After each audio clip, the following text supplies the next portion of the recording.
अस्सलाम वालेकुम। मैं डॉक्टर मुस्नाउल्लाह खान और आप देख रहे हैं मेरा यूट्यूब चैनल। आज हम एक इंतहाई कॉमन टॉपिक पे बात करेंगे। वो एक शदीद भी हो सकता है और एक मामूली सा भी हो सकता है। तो क्या है वो? कब्ज। कब्ज क्या है? बहुत सारे लोगों को कब्ज का पता ही नहीं है कि कब्ज है क्या। बाद लोगों के ख्याल में ये है कि अगर बार बार पतले पखाने आ रहे हैं तो वो कब्ज है। बाद लोग कहते हैं कि जो पखाना हमें दर्द के साथ आता है वो कब्ज है। तो मैं आपको समझाने की कोशिश करता हूँ कब्ज क्या है। तो फर्स्ट ऑफ ऑल, जो हम खाना अपने मुंह के जरिए अंदर लेके जाते हैं वो हमारी खुराक की नाली के जरिए हमारे मैदे तक पहुंचता है और मैदे के बाद छोटी आंत तक पहुंचता है। छोटी आंत के 3 हिस्से हैं, वहां पे इसकी ब्रेक डाउन होती है और जो जो चीज हमारी जो अहम मादे होते हैं, जरूरी मादे होते हैं, वो हमारे खून में शामिल हो जाते हैं। उसके बाद जो फैट्स हैं, कार्बोहाइड्रेट्स हैं, प्रोटीन है या विटामिन हैं, वो हमारे खून में शामिल रहते हैं। उसके बाद खुराक चली जाती है बड़ी आंत में। बड़ी आंत में इसकी रफ्तार जो होती है सुस्त हो जाती है, छोटी आंत में इसकी रफ्तार ज्यादा होती है। बड़ी आंत में जो पानी और नमकियात है वो अब्जॉर्ब होते हैं, और जब पानी और नमकियात अब्जॉर्ब होते हैं तो हमारी खुराक सख्त हो जाती है, खुश्क हो जाती है, एक सेमी सॉलिड या सॉलिड शक्ल में आ जाती है। वहां इसके बाद जाती है वो रेक्टम में, और जहाँ पे सिग्माइड कलॉन वगैरह होते हैं रेक्टम में चली जाती है। वहाँ एक मुकम्मल असाबी निज़ाम मौजूद है। जो रेक्टम के इर्द गिर्द पट्टे हैं वो एक हमारे दिमाग को एक मैसेज कन्वे करते हैं कि यहाँ पे पाखाना मौजूद है और अब इसका अखराज करना है। तो उसके बाद हमें टॉयलेट में जाके उसका अखराज कर दिया जाता है। ये तो था एक नॉर्मल, ये तो हर शख्स के साथ ये है, मौजूद है हर शख्स में ये चीज। उसके बाद हम चलते हैं, कब्ज क्या है? जब हम एक हफ्ते में 3 बार से कम हमें टॉयलेट की डिजायर हो तो उसे हम कब्ज कहते हैं। या हमारा हर टॉयलेट का विजिट 10 मिनट से ज्यादा हो तो उसे हम कब्ज कह सकते हैं। बहुत सारे केसेस में ये होता है कि हमें कब्ज बगैर किसी बीमारी से हो रही होती है, सिर्फ हमारे जिंदगी गुजारने के जो गलत तरीकाकार हैं उनकी वजह से हो रही होती है। तो वो कौन कौन से हैं हम आपको उसके बारे में बताएंगे। तो चलते हैं।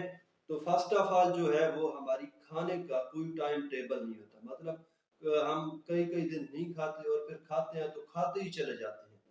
नंबर 2, हमारी खुराक में फाइबर्स की कमी। फाइबर्स क्या है? फाइबर जो चीज हमारी खुराक का हिस्सा तो है लेकिन हमें एनर्जी प्रोवाइड नहीं कर रहे, वो फाइबर है। मसलन अनछना आटा, उसमें बहुत ज्यादा फाइबर होते हैं। सब्जियों में, खास तौर पे कच्ची सब्जियों में फाइबर होते हैं, फलों में फाइबर होते हैं, सलाद में फाइबर होते हैं। ये तो इसलिए हमें एक तो खाने का टाइम टेबल होना चाहिए हमारा। दूसरा, हमारी खुराक में जब तो फाइबर्स की कमी होगी तो हमें हर सूरत कब्ज होगी, तो अपनी खुराक में फाइबर्स शामिल करें। नंबर 3, क्योंकि हमारा गर्म इलाका है तो हम पानी, गर्मियों में हमारे जिस्म से पानी बुखारात की शक्ल में ज्यादा निकल जाता है, तो हमें एक दिन में 6 से 7 गिलास पानी जरूर पीने चाहिए। और सर्दी में तो हमें पानी पीना याद ही नहीं रहता, हम प्यास की इंतजार में रहते हैं। तो प्यास की इंतजार ना करें, कम से कम 6 से 7 गिलास हमें पानी के जरूर पीने चाहिए। नेक्स्ट जो है इसकी वजह, जब टॉयलेट की हमें डिजायर होती है तो हम उसको पोस्टपोन कर देते हैं। मतलब हम ड्यूटी पे हैं तो उसको डिजायर हुई है तो हम कहते हैं चले बाद में चले जाएंगे। तो जब हम मुस्तकिल तौर पे यही करते रहेंगे तो उसमें से जो हमारे रेक्टम में जो हमारा पखाना मौजूद है उसमें से मजीद पानी अब्जॉर्ब हो जाएगा और वो सेमी सॉलिड या सॉलिड शक्ल में आ जाएगा और उसको कब्ज होने के चांस ज्यादा हो जाएंगे। तो ये है मसाइल जिसकी वजह से कब्ज होती है। नेक्स्ट जो है, एक रिसर्च के मुताबिक ये है कि जो लोगों की फिजिकल एक्सरसाइज नहीं है उनको भी ये मसला हो सकता है।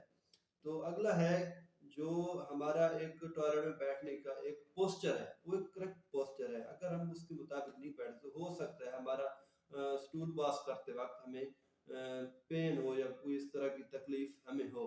तो पोस्चर वो ये है कि हमें आगे की तरफ झुक के बैठना चाहिए और लेफ्ट साइड पे वजन डालना चाहिए, लेफ्ट साइड पे ज्यादा वजन डालना चाहिए। तो इसमें एक मसनून तरीका भी यही है और एडवांस स्टडी में भी ये उन रिसर्च की है कि इस तरह पोस्टर हमारा होना चाहिए। ये तो आपकी थी कि अगर आपकी आदत ठीक नहीं है तो उनको ठीक अब हम ये तो हमारी बात का एक हिस्सा था, अब हम चलते हैं दूसरे हिस्से की जानिब। तो आपने ये बात सुन के परेशान नहीं हो जाना, बल्कि अपने डॉक्टर से रजू करना है। तो कौन कौन सी चीज़ें हैं? सबसे पहले जो है, अगर आपकी रिसेंटली हैबिट चेंज हुई है टॉयलेट की, मतलब पहले आप ठीक थे, अभी आपको कुछ अर्सा पहले आपको कब्ज हुई है, तो आपको डॉक्टर के पास जाना चाहिए। नंबर दो क्या है? नंबर दो ये है कि अगर आपको अल्टरनेट विद डायरिया है, मतलब एक हफ्ता आपको कब्ज रही है, अगले हफ्ते आपको पतले पखाने आ रहे हैं, तो आप ये आपकी किसी सीरियस बीमारी की निशानी हो सकती है, आप डॉक्टर से रजू करें। अगर आपके पखाने के साथ ब्लड आ रहा है, चाहे वो फ्रेश ब्लड है, चाहे वो पखाने के साथ चिपका हुआ ब्लड है, तो आपको डॉक्टर के पास जाएं। नंबर चार, अगर आपको पखाने के साथ कोई चीज़ बाहर आ रही है, मतलब मौके बाहर आ रहे हैं या कोई गोश्त का टुकड़ा बाहर आ रहा है, तो आपको डॉक्टर के पास जाने की ज़रूरत है। अगला जो है, अगर आपके पखाने के साथ कोई पस आ रही है या रेशा आ रहा है, तो आपको डॉक्टर के पास जाने की ज़रूरत है। वो आपके फाइबर से या आपके लाइफस्टाइल मॉडिफिकेशन से आपका वो ठीक नहीं होने वाला। आपने ये चीज़ नहीं करनी, आपने फिर डॉक्टर के पास जाना है। अगर आपका वजन दिन ब दिन कम होता जा रहा है और साथ आपको कब्ज भी है, तो तब आपको डॉक्टर के पास जाने की ज़रूरत है। तो आज के लिए इतना ही काफ़ी है। नेक्स्ट हम आपको इंशाल्लाह अगली वीडियो में बताएंगे। इजाज़त दीजिए।